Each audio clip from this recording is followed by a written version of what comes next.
Buenas tardes, mi nombre es Juan Andrés Almonacid, me desempeño como ingeniero de confiabilidad en Pan American Energy y quiero presentar un trabajo que tiene un título un poco largo, te lo puse yo, que se llama Cambio de estrategia de mantenimiento de caudalímetros basado en análisis de confiabilidad, metrología y costos. Quiero agradecer a la empresa que me permitió realizar esta labor dentro de la empresa, con los activos y de la empresa, y me alentó para poder presentarlo en este congreso de mantenimiento. También quiero agradecer a los organizadores que generan este espacio, porque de otra manera todo este trabajo hubiese quedado simplemente en un círculo reducido interno dentro de una empresa, y creo que es muy bueno poder difundirlo. Así que les agradezco también a los organizadores. Los conceptos que voy a compartir no son muy son profundos, aunque son muy básicos. Por eso requiere un poco de atención, así que les agradezco su participación de esta charla y su tiempo, que considero que es súper valioso que lo inviertan para poder entender el trabajo que se desarrolló. ¿Sí? Así que muchas gracias también a ustedes como espectadores y participantes de este encuentro. Voy a pasar a la presentación. Ok, entonces voy a mostrar este cambio de estrategia de mantenimiento de caudalímetros basado en análisis de confiabilidad, metrología y costos. Estos tres componentes forman un triángulo de compromiso: la confiabilidad, la metrología y el costo, y no se puede reducir uno o aumentar uno sin afectar a los otros. Así que hay un compromiso entre los tres, y eso es lo que voy a mostrar a través de este trabajo. Bueno, un poco de contexto operativo para que se entienda de qué estamos hablando, ¿no? La inyección secundaria se utiliza en yacimientos de petróleo maduros. En los reservorios se inyecta agua a alta presión, de manera que permita barrer con el petróleo que está en las napas carburíferas y poder extraer de esa manera el petróleo, ¿no? Como muestra en este gráfico, este es un pozo de inyección y acá tenemos un pozo productor. Entonces el pozo de inyección, por cada pozo de inyección tenemos varias napas que son inyectadas con agua. Eso aumenta la presión de fondo del reservorio y permite un levantamiento artificial del producto de agua más petróleo mejor, ¿no? Que si no, de otra manera sería imposible por la misma presión del yacimiento, ya no alcanza. Entonces la inyección secundaria se utiliza para eso. La medición en sí es sencilla. Tenemos un caudalímetro electromagnético en la boca, bueno, no en la boca del pozo, sino en un colector cercano, en un manifold cercano. Tenemos un caudalímetro electromagnético que mide por un lazo de 420 mA, reporta esa información a una escala centralizada. La complejidad está en la extensión geográfica, que como podemos observar involucra 2 provincias y son muchos kilómetros que se tienen que recorrer, y la cantidad de equipos que tenemos. Al momento de hacer este estudio habían 904 equipos, pero ahora ya son más de 920, porque este parque cada vez va creciendo vegetativamente, va creciendo cada vez más. Entonces hoy por hoy tenemos aún más caudalímetros de inyección para atender. Entonces la dificultad estratégica que se plantea es no solamente la medición puntual, sino la medición del sistema como un todo, digamos. Ese es el inconveniente, y la distribución geográfica que es muy amplia. ¿Por qué es importante? Básicamente, cuando hay un valor teórico que tiene que ser ingresado acá en el pozo inyector, y cuando hay una disminución o un aumento de ese valor que se mide teórico, entonces hay algún indicio de que algo está pasando subsuperficie, ¿no? En estas napas hay válvulas reguladoras, puede ser que se hayan trabado o que alguna napa admita más agua, que se haya canalizado el agua. Hay algún indicio de que pueda estar pasando algo. Entonces, si se superan ciertas bandas de tolerancia dentro de esa inyección, se interviene el pozo. Esto también, como corolario, ¿no? como un detalle, también se mide con un equipo trazador que va calculando qué porcentaje del total inyectado, qué porcentaje admite cada napa. Entonces luego ese porcentaje se queda fijo y se multiplica el valor medido por esos porcentajes, de manera que podemos inferir de manera continua cuánto está aceptando cada napa. Por eso, cuando hay un cambio, es necesario revisar eso, porque esos porcentajes son fijos. Bueno, la medición se realiza de manera, o sea, no la medición, sino la distribución del agua se realiza de manera radial. Tenemos las pías, que tenemos 24 pías en el yacimiento, que distribuyen, recuperan el agua salada de de la producción de petróleo, la almacenan en tanques y luego con bombas de alta presión la distribuyen hacia los colectores de inyección, que son más de 200.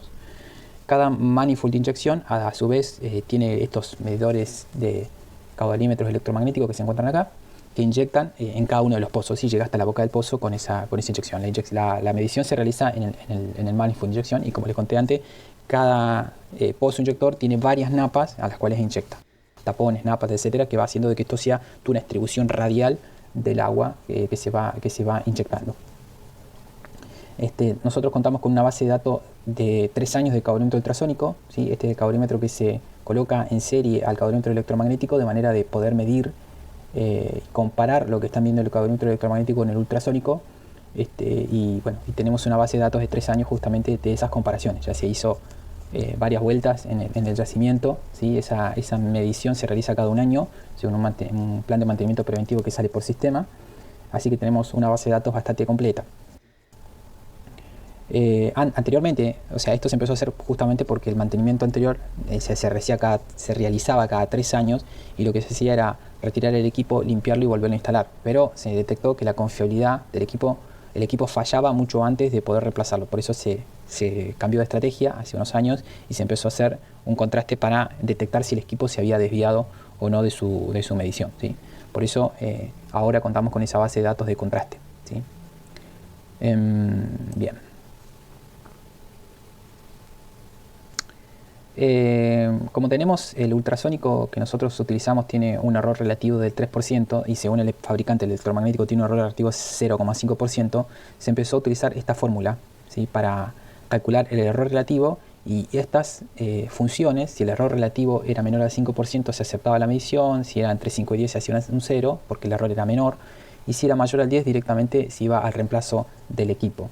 Esto se hizo a pesar de que el ultrasónico es más inexacto, ¿sí? O sea, tenemos el instrumento montado era de 0,5 y el instrumento que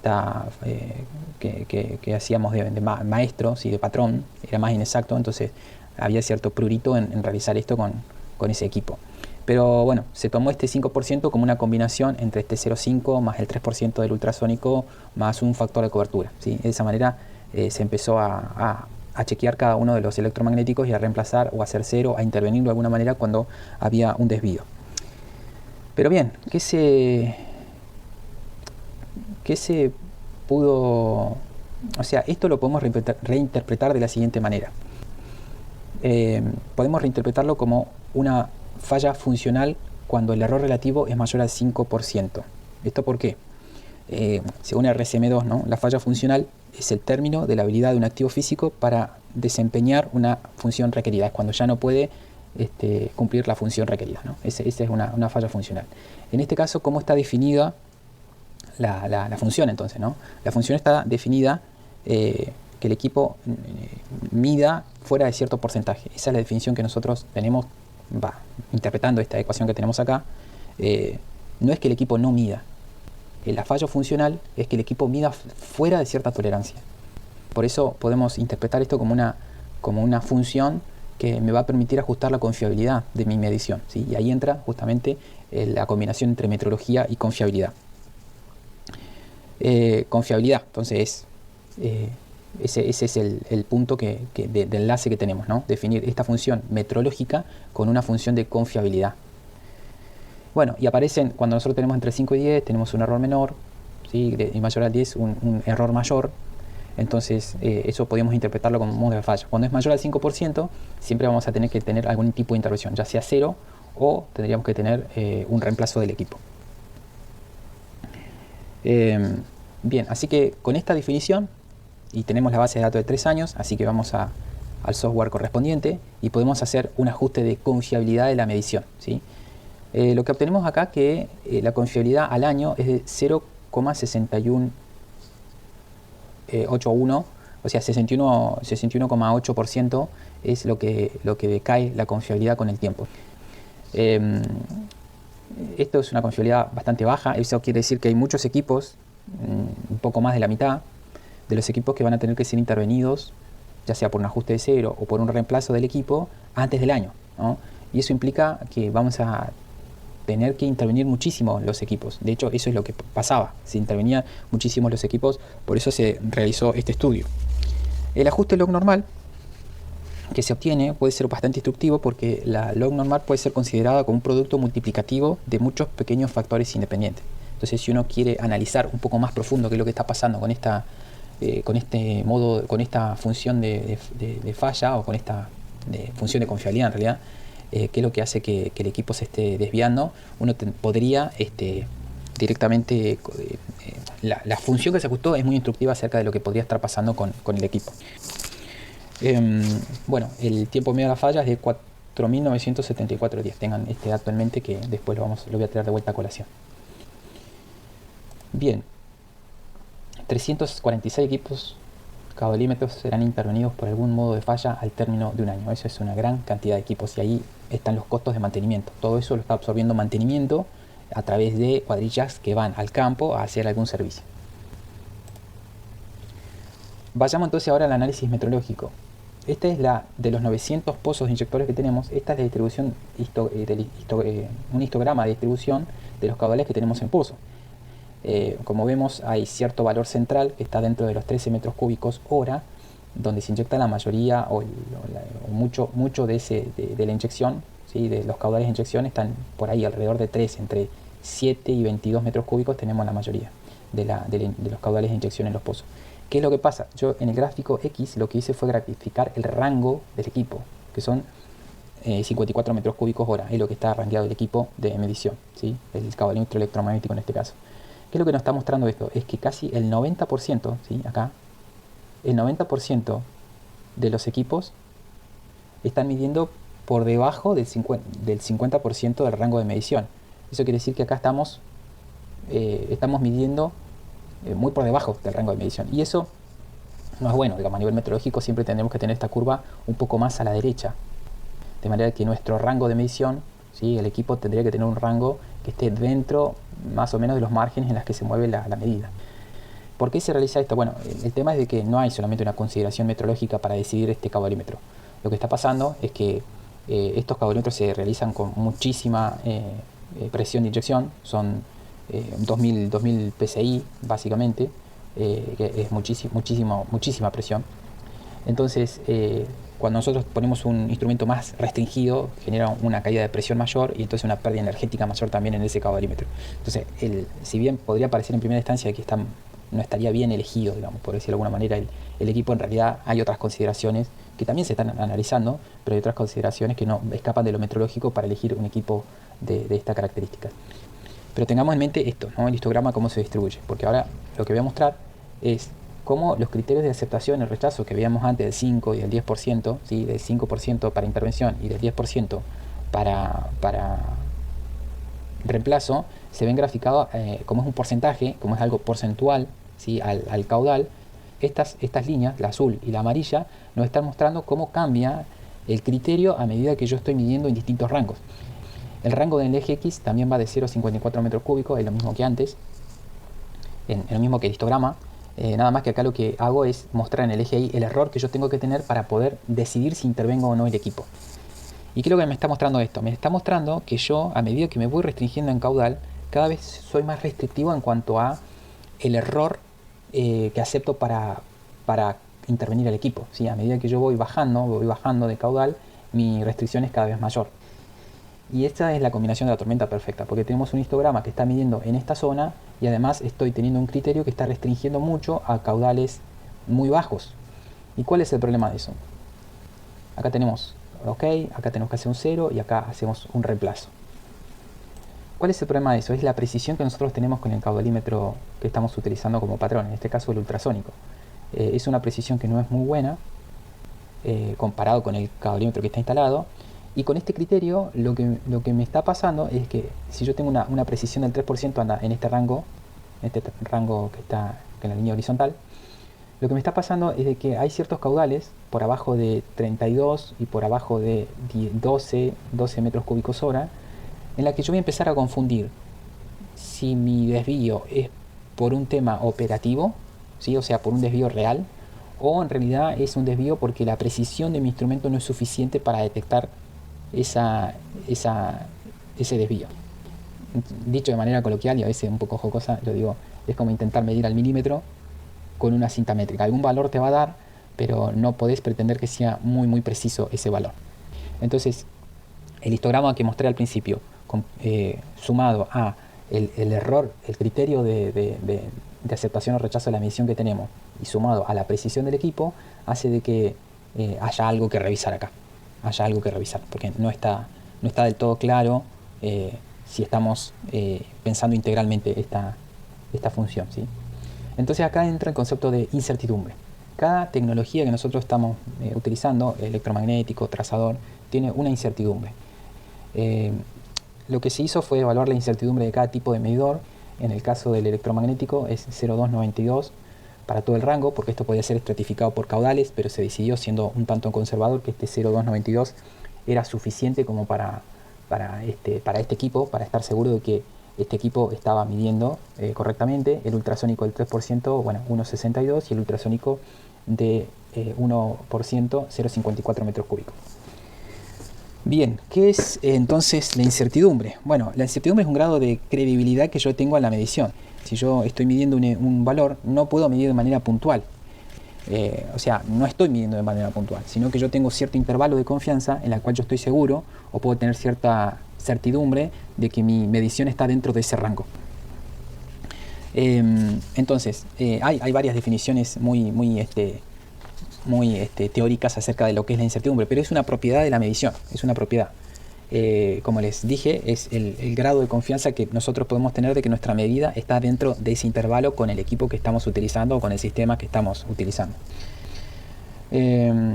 Así que se evalúa la incertidumbre de cada uno de los equipos que se estaba interviniendo, y entonces ahora tenemos este problema. Si nosotros no podemos comparar de manera puntual, ¿cómo comparamos entonces las medidas?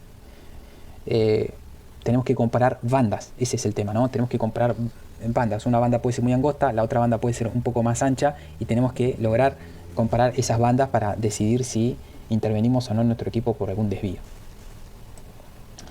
Bien, vamos a hacer un ejemplo un poco más práctico como para que se detecte de qué estoy hablando, ¿no? Supongamos que yo tengo 12 metros cúbicos circulando por alguna tubería con una precisión infinita, o sea que yo sé que son 12 metros cúbicos.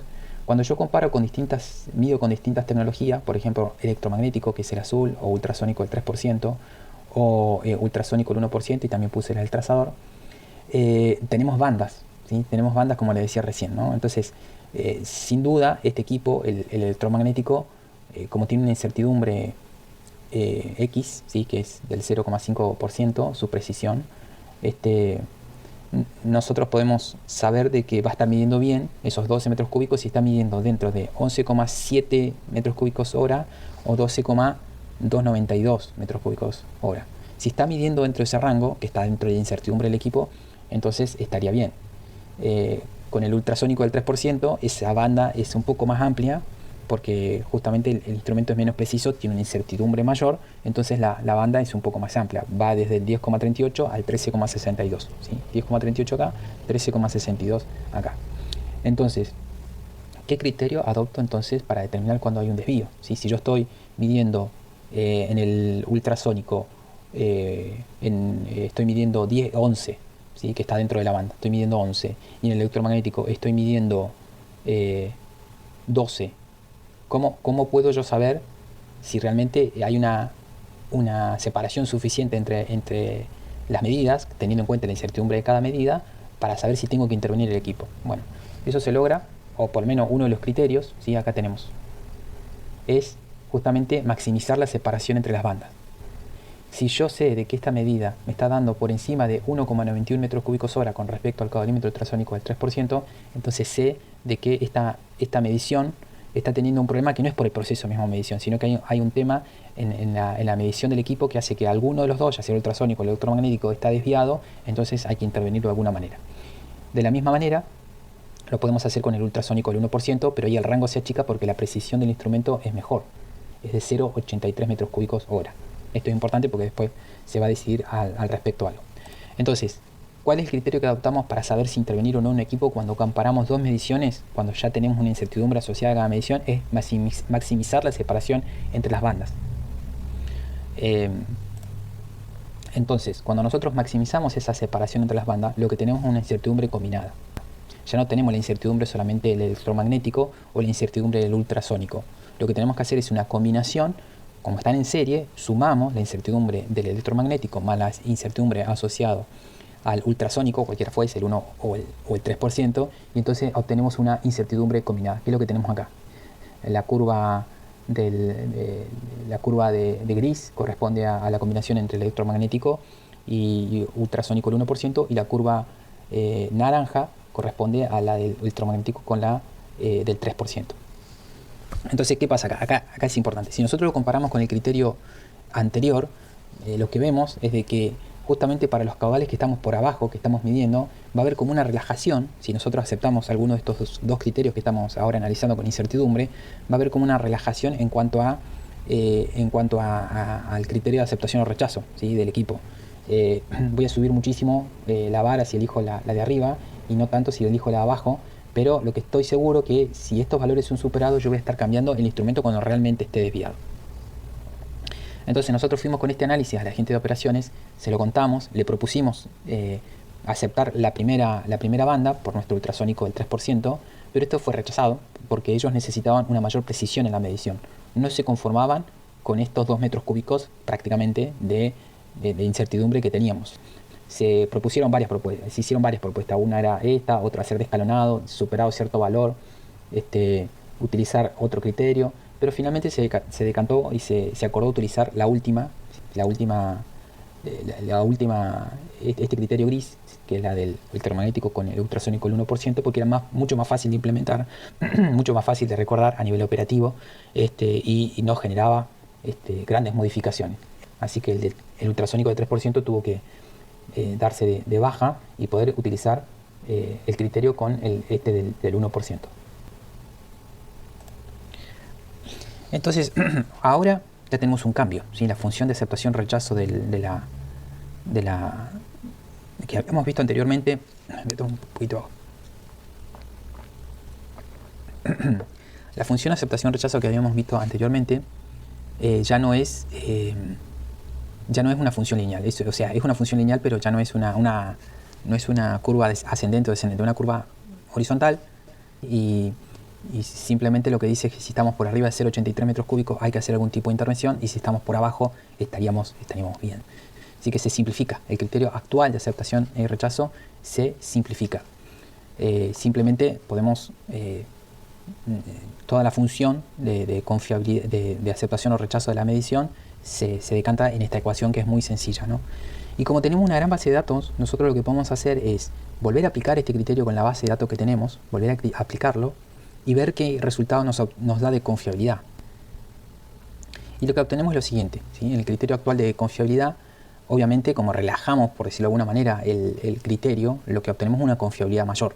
Se aumentó la confiabilidad, entonces se reduce la cantidad de equipos que tenemos que intervenir al cabo de un año. ¿Por qué? Porque justamente el criterio ahora es un poco más relajado y justamente en el rango de caudalímetros o en rango de caudales donde los caudalímetros están midiendo en su mayoría. Y el tiempo medio de la falla pasó a 19.004 días. El ajuste de la curva sigue siendo log normal. Esto es significativo porque aunque cambiamos el criterio de aceptación-rechazo, la forma de la curva cambiaron sus parámetros, pero no su forma, básicamente, ¿no? Sigue siendo una log normal y puede ser indicador de algo de lo que está pasando con el proceso en sí de medición o de desvío del equipo. Así que se intervienen menos equipos por año. ¿Cuánto menos? Y pasamos a 236 equipos intervenidos. También se cambió el criterio. Antes había una banda que se le hacía el 0 y luego se hacía el reemplazo. En este caso se cambió ese criterio y se hace directamente el 0 cada vez que se detecta un desvío, y si ese 0 no corrige la medición, entonces va directamente a reemplazo. Siempre se hace, no hay una banda de 0, sino que la intervención consiste en primero un 0 y luego, si esa de 0 no corrige la medición, hacer un reemplazo. Bien, analizando un poquito más y rápidamente porque ya nos vamos de tiempo.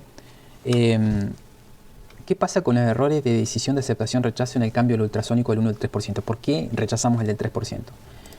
Nuestro criterio principal, esta era la curva que recién estábamos viendo, la pongo en forma horizontal para poder comparar algo. Nosotros tenemos acá, como le dije, la incertidumbre es una función de probabilidad donde nosotros sabemos con cierto grado de probabilidad dónde está nuestra medida. En el caso del caudalímetro ultrasónico esto es bastante chato, porque justamente su precisión o su incertidumbre es bastante elevada, entonces el área bajo la curva es del 100% de 1, pero es bastante chato con respecto al electromagnético. ¿Qué es lo que sucede? Nosotros lo que intentamos con nuestro primer criterio, sí, que habíamos evaluado de separar bien las bandas, era de que estas colas de probabilidades se toquen lo menos posible. Eso no fue aceptado por la operación, justamente porque esta diferencia de 1,91 metros cúbicos era demasiado elevada, entonces no fue aceptado por la operación. Entonces lo que tuvimos que hacer es reducir el espacio entre la función de probabilidad del electromagnético y el ultrasónico. Pero eso ¿qué ocasiona? Ocasiona que las colas de las probabilidades se toquen mucho.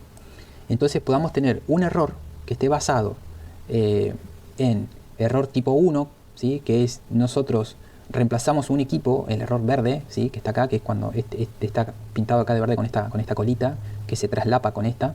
¿Qué es lo que pasa con este error tipo 1? Lo que estamos haciendo ahí es de que nosotros estamos reemplazando un equipo cuando en realidad no debería ser reemplazado. ¿Por qué no?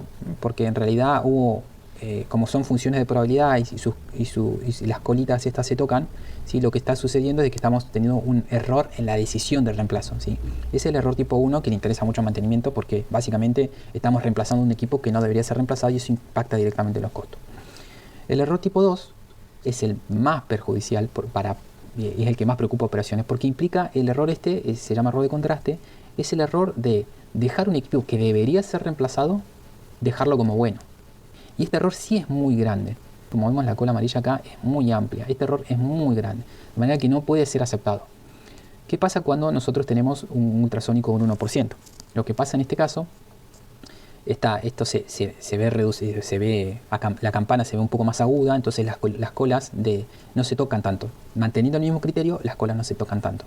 Y se reduce tanto el error tipo 1, pasa a un... acá está, pasa a un 3,12% y el error tipo 2 también se ve reducido a un 6,46%. Esto es importante porque tanto mantenimiento, ¿sí? No va a reemplazar tantos equipos y tampoco operaciones puede tener la seguridad que tampoco van a haber equipos que estén midiendo mal que deberían ser reemplazados. Siempre hay una pequeña probabilidad de que eso ocurra, pero se minimiza cambiando justamente la tecnología, pasando a una tecnología superior. Bien, con esa información que nosotros tenemos se simuló el comportamiento. Como nosotros ahora sabemos cómo se comporta el equipamiento o tenemos esa base de datos, podemos simular qué es lo que pasa con el nuevo criterio. Y podemos también calcular cómo nos impacta esto, tanto en repuestos como en mano de obra que nosotros necesitamos para hacer ese trabajo. Y lo que se obtuvo fue lo siguiente, ¿no? El reemplazo de cableómetro se redujo, pasó de 246 a 154. Los ceros anuales también pasan de 136 a 85. Estos son los ceros que van a hacer de que nuestra medición se corrija. Hay 85 ceros que estamos estadísticamente seguros de que van a corregir nuestra medición. Y el costo anualizado de mantenimiento pasa de $466.000 a 309, una reducción de $156.000. Esto involucra traslados, servicios auxiliares y lo que necesitamos como repuestos. Hubo una reducción de costos del 33%. Es una reducción enorme. Son muchos miles de dólares que uno estaba invirtiendo antes en poder darle confianza a una medición, darle confiabilidad a una medición, pero que en realidad estábamos gastando muchísimo dinero en algo que no era técnicamente factible. Conclusión. Bueno, en base al análisis técnico presentado, se redujo el costo de mantenimiento un 33% anuales, logrando un balance entre la disponibilidad del sistema, el costo del mantenimiento y la precisión en la medición. Así que, bueno, como último les dejo mis contactos para que puedan repasar este contenido o mandar algún correo con alguna duda, algún inconveniente o algo que no haya quedado claro. Estoy abierto a cualquier pregunta. Bien, muchas gracias por su atención y espero haber sido de utilidad y que este trabajo aporte algo a la comunidad de mantenimiento. Muchas gracias.